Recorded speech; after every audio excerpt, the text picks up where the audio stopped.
Hello there. In case you don't know me, my name is Scan. I've been playing MLB The Show for literally years, all the way back to MLB 06 The Show when I was a kid. Over that span of time, I have done a lot on this game, like make World Series go flawless, but I've even won money in competitive esports tournaments all the way back in MLB The Show 21. I am the definition of an MLB The Show nerd. We are going to go through my basic strategies, settings, equipment that I use in MLB The Show 25 to help me do well. There are always a few things I like to mention in tips videos like this. First of all, this game is not easy. You're gonna struggle. It is a part of the game. We've all been there. Don't feel bad if you stink. Best thing you could do is to keep on playing and getting reps and trying again and again. This is a game of muscle memory, stick skills, response time, and just baseball. You get better at all these things by playing the game more often. And then last, whatever strategy that you find works, don't be afraid to keep using it. This is just a place to start or some direction to look forward to if you are struggling or just looking to get going. Don't only use other settings because other people do it. Always do what is best for you every single time. But to start, we gotta talk about equipment, because in MLB The Show, the controller and the things you put on that controller actually matter a ton. I use a controller called the GameSurge G7. I personally like it for its smaller size. It fits my hands well. And it's got Hall effect sticks, which are really nice thumbsticks to try to get from MLB The Show, since in this game, your thumbsticks kind of get beaten up for all the PCI movement you do. But on Xbox, you have some options, some controllers from PowerA, Thrustmaster, and there's even a new Scuff controller that's out for Xbox that isn't too expensive. However, you probably don't want to use regular Xbox controllers because I've heard they were wonky with pinpoint pitching. If you're having issues with that, it's potentially your controller. For PS5, you don't really have as many options though. It's just the regular controller, that DualSense Edge controller, which is just a really nice PS5 controller. I think there's a Victress controller.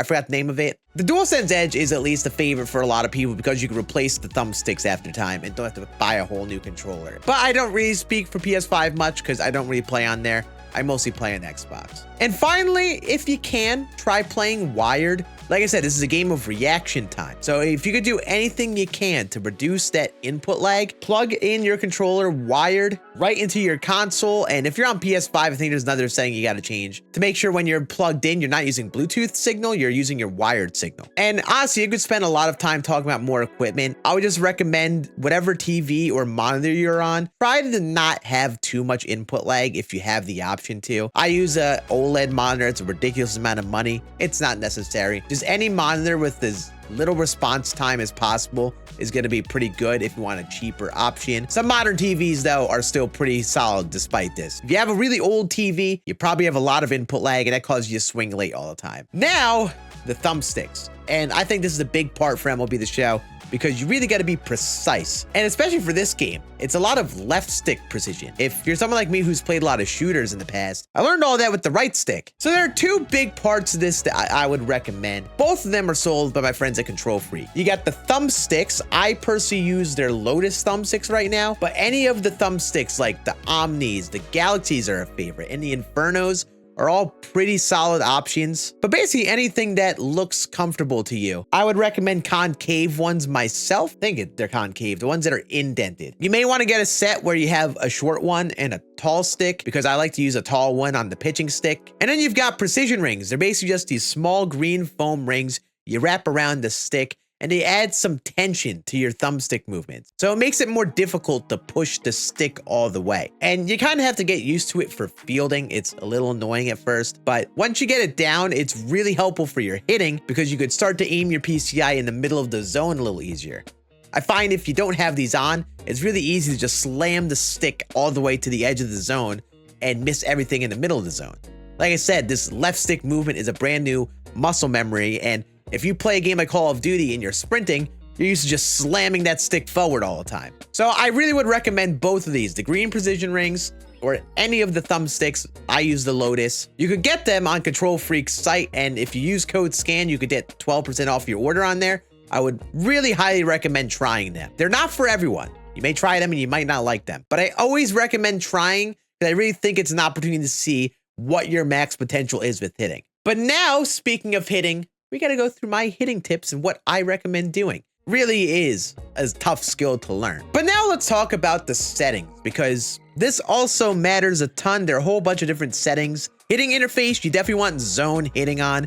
It is the most user input. You basically move the PCI, a little icon around the zone, try to place it on the ball. You're gonna get the most consistent input once you learn the skill. And even if you suck with it at first, it is definitely worth getting down. Even if you don't even play Diamond Dynasty, or like any sort of mode, it's great to have it. Swing input, I would recommend just doing buttons.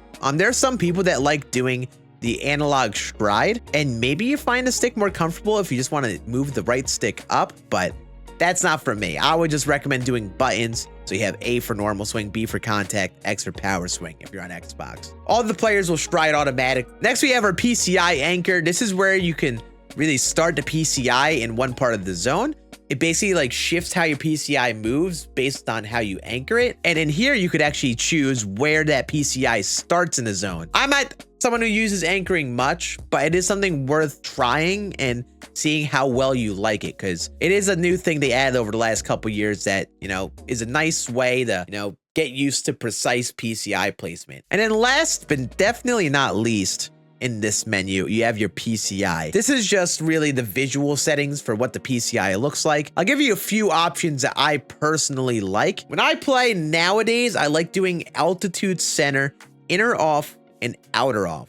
I also just like having it to be yellow with 70% opacity. Also having circle center, basic inner is something I have personally liked. If you're newer to the game and you're just trying to comprehend how the PCI works, I would also set the outer to basic, and you could even set this to fade out. So the outer will fade out, so you only see that inner part, which I think is the one that mostly matters. And then the last one, I used to like this on legend difficulty when I played it all the time. Altitude center, reverb on the outer, and the inner off.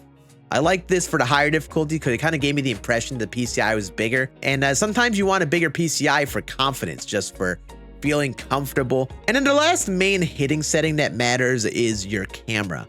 I use Strike Zone. You could use Strike Zone 2 or Strike Zone High. Those are the three basic ones I would recommend, especially when you're newer. Also, I should note, apologies for my voice now that I'm this far in. I'm realizing my voice is really just dead. So your number one way to practice, especially hitting, is going to be custom practice. You go down here. You could choose two teams. We're actually going to choose a pitcher on another team that I struggle against. I think it's the Beasts, the long ball Beasts. Just in general, I think it's good to just choose a difficult pitcher, someone you struggle with, or one of the better pitchers in the game. This is basically how I'm going up to the plate, approaching at bats, and really what I'm thinking about every time I'm coming up to the plate. A lot of the name of the game, especially when you're playing against other players online, is learning how they're approaching you.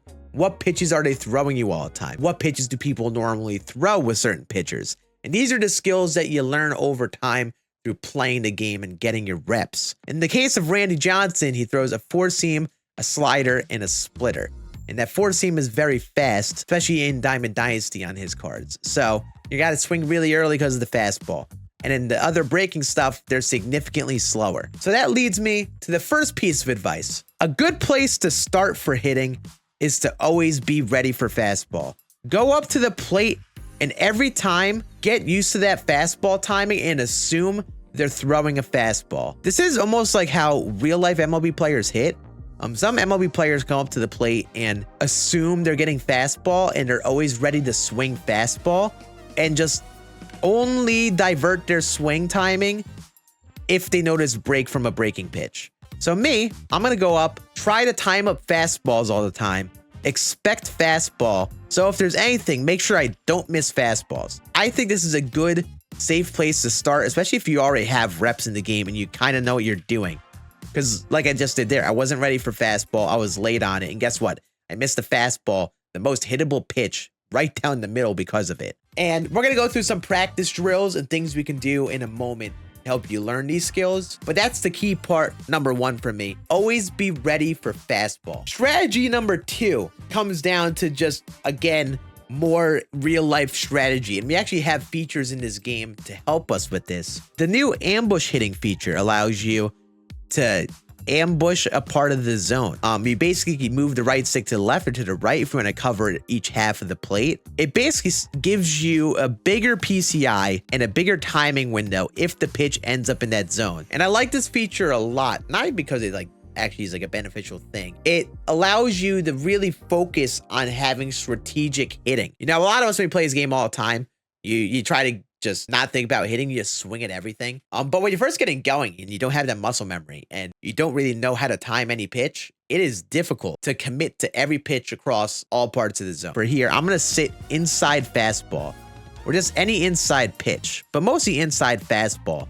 And I'm gonna try to look only inside. And you may want to do this when you're not in the 2-strike count, because in the 2-strike count, you should be ready to defend the zone. But me, I'm just going to look for pitches in this half of the plate. I'm going to be ready for those fastballs, like I said. And if he's not throwing it in that zone, I'm taking it. Even if it's a strike, it's sometimes better to give up a strike. If he throws the pitch in the zone that I'm waiting now, then I could absolutely crush it since I'm waiting for it. And this is where PCI anchoring really comes into play. You could camp your PCI in parts of the zone and almost like wait for the pitch in that zone. And when you're playing online, especially, I think it's good to do this, especially in the beginning of games. Ambush parts of the zone, be ready for certain pitches. Just keep in mind, if you ambush incorrectly and you try to swing at a pitch outside the ambush zone, it's going to make your PCI smaller, make it more difficult to time. And I've seen it get really wild how much it punishes you. So if you're on higher difficulties in the game with this, you're going to want to be very careful. So we have 2 different strategies to try to help you simplify your hitting approach. That is, I think, the key part of my game is guessing pitches. One place I like to start in terms of ways to practice this. Look at Randy Johnson here. I'm not going to swing. I'm just going to go into custom practice and I'm just going to watch the ball into the zone. I'm not even thinking about my swing timing when I'm swinging, just watching the ball into the zone. Try to find that spot that you like following the ball into the zone that works for you. For me, I watch the pitcher's hand every time. I'm always watching it out of their hand following into the zone. But people have suggested tips like look at the pitcher's brim of their cap when they're releasing the ball, and then it'll eventually, you know, you'll find the ball as it heads to the zone. And if I want to take it to another level, I'll start the PCI where he releases the ball and just trace the ball into the zone with the PCI. And this is actually kind of how I like hitting sometimes. Like when I'm struggling, I like to just start a PCI in a spot and almost just follow the ball into the zone. And it's not a bad way to go about it, because if you just follow the ball into the zone like there, it really stayed flat based on Randy Johnson's arm slot. So I didn't have to move the PCI much. And speaking of where to start your PCI, as you keep getting swings, getting reps in, you are going to typically find spots that you have the most comfort in. You know, sometimes I'll use different cards and I'll just kind of get tendencies on how I use those cards. So like with Aaron Judge, I like to start the PCI up and away like this. I don't really know why. It's like a comfort thing for me. Maybe it's because of the size of his strike zone. Maybe it's the type of pitches I hit well. But it's stuff like this that I like to typically do in a matchup like this. You kind of just like, don't be afraid to like not keep the PCI in the middle and find a part of the zone to start your PCI. To summarize that drill, just hop on in, watch the ball into the zone, and get used to the pitches coming into the zone. So if you're someone who is at a certain part of rank, maybe you're on the difficulties or the ratings where All-Star is played, take that difficulty and up it by 1, and then come into custom practice and get swings. I'm a legend player, so I'm going to go into GOAT difficulty and see if I can use that to warm up for my legend games. You kind of want to overcompensate for the difficulty that you're practicing on, because there's input lag and things that affect your timing online. So you kind of got to overcompensate and learn to be earlier. You got to almost swing earlier than you normally would want to when you're playing online. And speaking of which, that's probably another piece of feedback and why I like this whole sit fastball approach. In general, it's better to be earlier than later. What I mean by that is like, it's better to learn the muscle memory for the fastest pitch and get used to it and be early. It's easier to slow down and sit back on pitches and like make that timing adjustment to be slower. If you make that adjustment to be faster and you're mentally behind on the ball, then what starts to happen is you start flailing at the ball like I just did. You start overcommitting the pitches because you got to tell yourself, oh, I got to really focus fastball, sell out on it, so I'm swinging right away. You're giving up on so many pitches by doing that. If you can get used to hitting fastballs, or just in general being on that earlier side of things, it is easier to slow down. So if you get to a point where you're comfortable with that difficulty and you want to keep the PCIs the same, go into your sliders here and turn up that fastball pitch speed. Same with the off-speed pitch speed. Just make it more difficult yourself and get that earlier timing down. It's better to be on that side of things than the other half of it. And then besides that, I mean, it's really just a game of getting reps. I'd recommend if you're going to really learn, always hop on into custom practice whenever you hop on to play.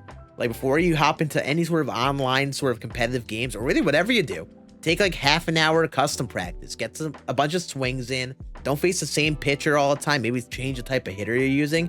And like, this is how you build that muscle memory, just by getting a bunch of reps. It's like real life baseball. You know, you get better by taking a lot of batting practice. So if you want to get better at hitting, I highly recommend getting a lot of reps in like this. But now we kind of get more into the baseball side of things. Yeah, you know, hitting, there's a little bit of baseball strategy in there, but a lot of it is just like your own mechanical timing. Pitching, we're really getting into the baseball nitty gritty. So before we get into that, let's go into the settings for pitching. I would highly recommend learning pinpoint pitching. Basically, that gray circle that shows up in the zone is called the par. It gets bigger or smaller based on your player's attributes, but also what type of input you're on. So you see Marcus Stroman's sinker there, that gray circle, it gets bigger if you're using a more simple input like analog pitching. So if you're someone who is trying to get better at this game, I really recommend learning pinpoint. It is the most rewarding in a similar way that zone is for hitting. And yes, it's finicky and it'll sometimes punish you. It is definitely what I suggest learning now. In terms of your pitching view, I sometimes like to pitch in strike zone or just from that hitter's view.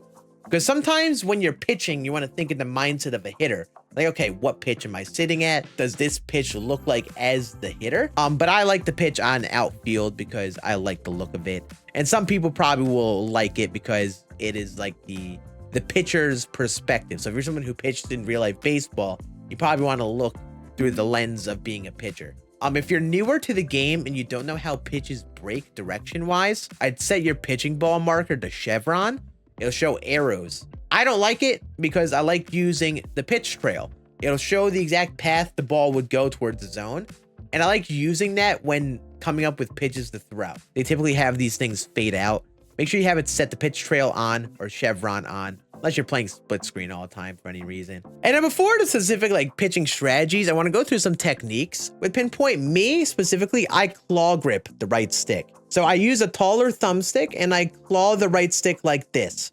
For some reason, it's more comfortable for me with my pinpoint pitching. If you're somebody who doesn't claw or hasn't tried it and you really suck at pinpoint, maybe try it. If you have pitchers with a long windup, you could halfway through let go of the stick and sit it in the middle so you can make that final motion easier. So you see, I'm gonna do the motion. When I'm up at the top, I'm gonna stop and then drop the stick down. You wanna ideally get to the top part of the pinpoint when that blue circle is smallest, and then get to the bottom when the blue circle is the smallest. So you can do some things like that where you sit the stick in the middle of the screen so you can make that downward movement easier to aim and easier to time. The speed of the motions really matter. That's why I like the claw grip, because I can control the speed of the pinpoint really easily. So I want to go through some very basic pitching mechanics that help me. First of all, sinkers and cutters are very popular in the world of Diamond Dynasty, and that really stems from the concept of tunneling. It's like a real baseball thing if you don't understand it. And you know how a tree, it all starts in the stump, and then you'll have a branch that goes one way, and then a branch that goes the other way, and a branch that'll go the other way.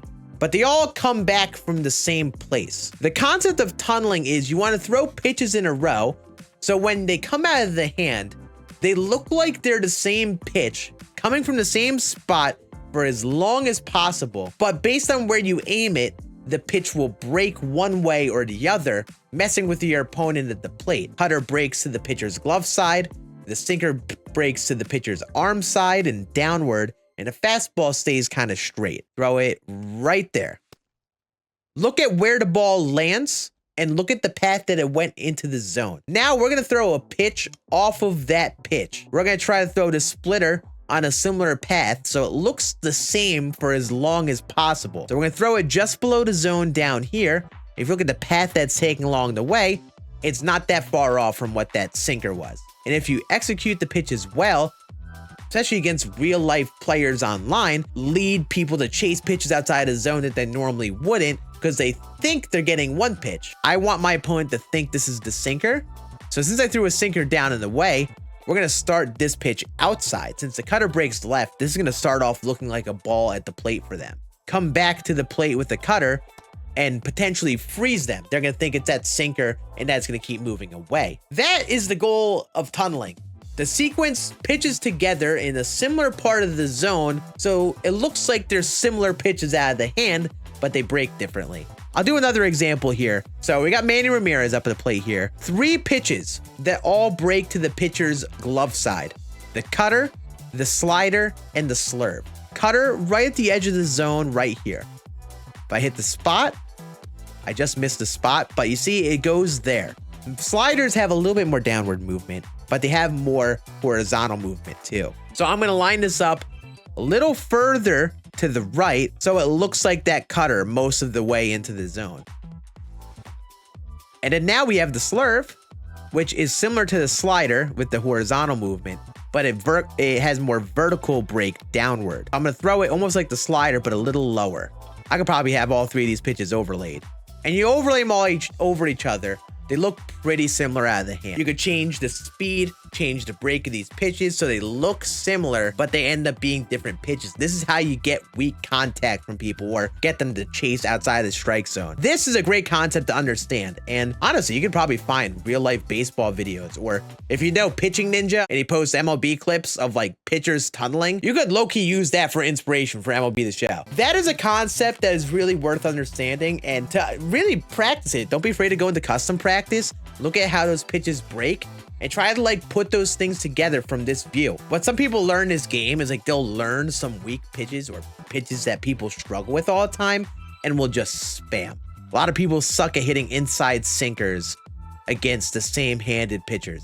So some people will just spam. Good players will adjust and crush you for throwing the same pitches over and over again. Sometimes I like to pitch in directions, and this is another real life baseball thing. You got north, south, you've got east, west. Basically, you're pitching in 2 different parts of the zone, drastically changing from inside and outside or high and low, constantly keeping the hitter on their toes based on where you think they're sitting. And this is where that ambush hitting comes into play.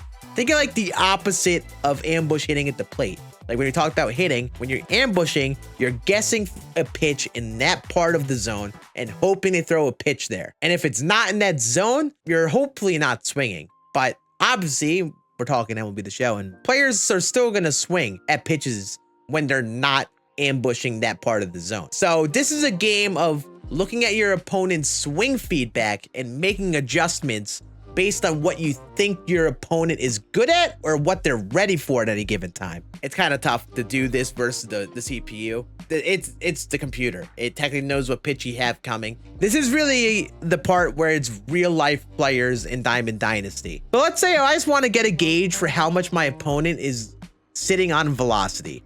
So say I throw him an inside sinker like this, and he gets a very late swing. If he's really behind on fastballs, not sitting on the velocity, or he has a tough time hitting it. So I know in the back of my head, okay, if I need like an out pitch, maybe I can go to the velo. Maybe right now he's just sitting breaking ball. He's ambushing another part of the zone even. Maybe I go and say, hey, I'm gonna throw another sinker. And a lot of times people either adjust based on that previous pitch, or they just continue the struggle. In this case, inside sinker, we'll act like this is like a real life DD player here. Maybe now they're early.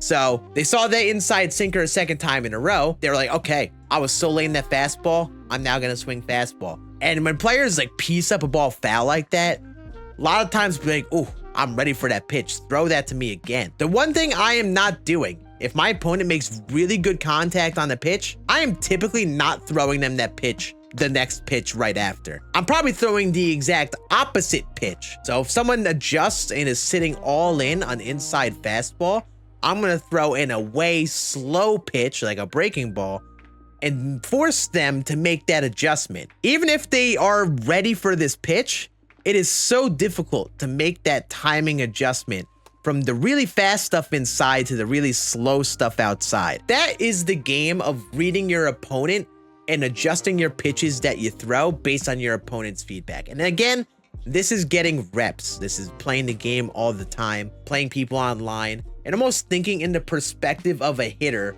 while you're pitching. This is really what carries my pitching approach, and I think I'm a pretty solid pitcher. When I won money back in MLB 21, it was from pitching against really good players and minimizing the amount of runs I gave up, because that was the strength of my game. It's always good to get these things down. Try not to just spam pitches just to spam pitches. Some people just have no patience, and sometimes it's just easy to give in and just throw strikes just to throw strikes. Don't be afraid to exploit people's weaknesses over and over again. But don't do it too often in a row, because a lot of times people will adjust. You got to keep them on their toes and just take mental notes. Like, okay, if this person can't hit this pitch right now, I should remember that if I need an out pitch or if I need a big pitch in like a clutch situation. And last, I guess we should just cover any other generic settings that are maybe good to have. For fielding, you're going to want to fix a couple things, or make sure you have a couple things on. Highly recommend button accuracy. You definitely want this on for Diamond Dynasty, because this is like the user input setting for your throwing. So highly recommend button accuracy for your fielding. Have throw canceling on. You almost need this on for rundowns. Like if you're getting them playing a rundown, you want to be able to pump fake the throw so you can, get the runner out and tag them. So you sometimes want to look and see what you're doing wrong. So we're going to go into a quick classic game here. I'm going to show you the batter and pitcher analysis screens. In the stats section, you got the pitcher analysis, the batter analysis. If you hit up on the D-pad, you can open up the pitcher analysis right away. There's some pretty cool stats in here. So they show all these different splits. You could see how people are pitching you in certain matchups really quickly. Just different matchups. You could go through and look at your feedback and break it down. Like you could see, like, hey, how many hits did I get on good contact swings? And I would mostly get used to looking at this thing offline before wasting a lot of time online games doing it, because this will burn your pause time. You only have so much time in the pause menu. So make sure you get comfortable with this menu and know how to navigate it, because it's really a good way to study your game performance very quickly and just get a gauge of what your opponent is doing or what you're doing. If you have any advice that you've liked or any tips that you've learned that helps you, throw them in the comments while we're at it. This is a place where anyone can learn. So if you have anything you've learned, put it down there. But thank you all for watching. Again, thank you again to Control Freak for being a sponsor on the channel. When I check them out for any thumbsticks or precision rings, use code SCAN for 12% off your order. And check out the links for what I use in the description down below. And thank you guys for watching, and we'll be back here again soon. Bye.